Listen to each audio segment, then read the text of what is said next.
সমস্ত ইমিগ্রেশন শেষ করে অপেক্ষা করতেছি সেই মহেন্দ্রক্ষণে কখন আসবে আমাদের নিতে সেই বাসটি প্লেনের।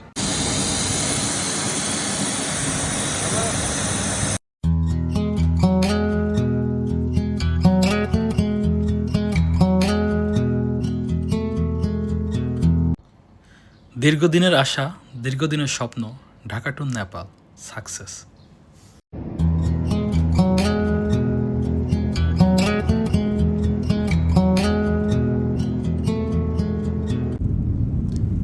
স্বপ্ন যদি থাকে সত্যি একদিন হবে। আমার স্বপ্ন ছুটে চলেছে দ্রুত গতিতে ঢাকা থেকে নেপালের উদ্দেশ্যে। তো বন্ধুরা, অলরেডি আমাদের প্লেনটি ফ্লাই করেছে রানওয়ে থেকে নেপালের উদ্দেশ্যে।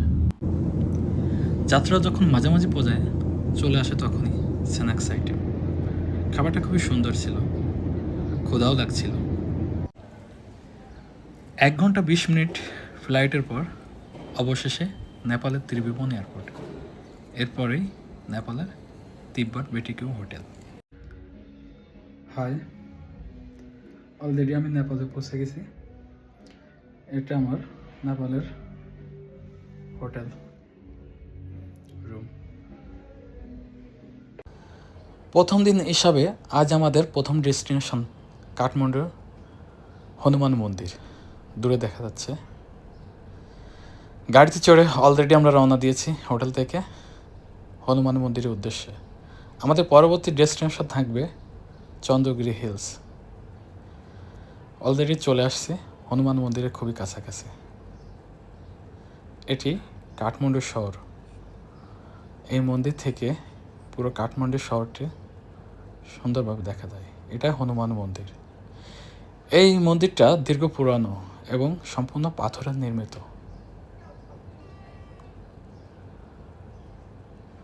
অনেক সুন্দর এই মন্দিরটি। পুরো সম্পূর্ণ মন্দিরটি পাথরে নির্মিত। বলা হয় হনুমানজি শক্তি শিবাজি হিসাবে পূজা করা হয়।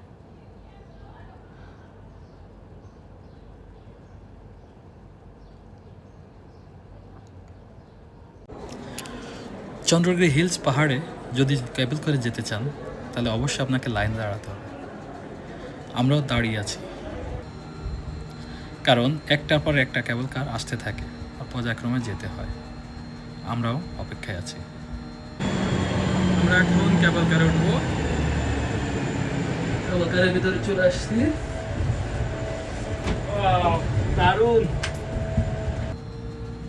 আমাদের ক্যাবেল কারটি অলরেডি ছুটে চলেছে চন্দ্রগিরি হিলস পাহাড়ের দিকে। শুরুতে একটু ভয় ভয় লাগতেছিল। দেখতে পাচ্ছেন অলরেডি আমরা ক্যাবেল কারের ভিতরে আসছি। এখান থেকে পুরো কাঠমান্ডু শহরটি সুন্দরভাবে দেখা যায়। উপরে গিয়ে দেখি করা। আমরা এখন কত আদার উপরে উঠতেছি। ওইটালে অনুমতি ছিল 2552 ফিট উপরে, মানে টোটাল হাইয়েস্ট আছে 2552 ফিট 51 মিটার।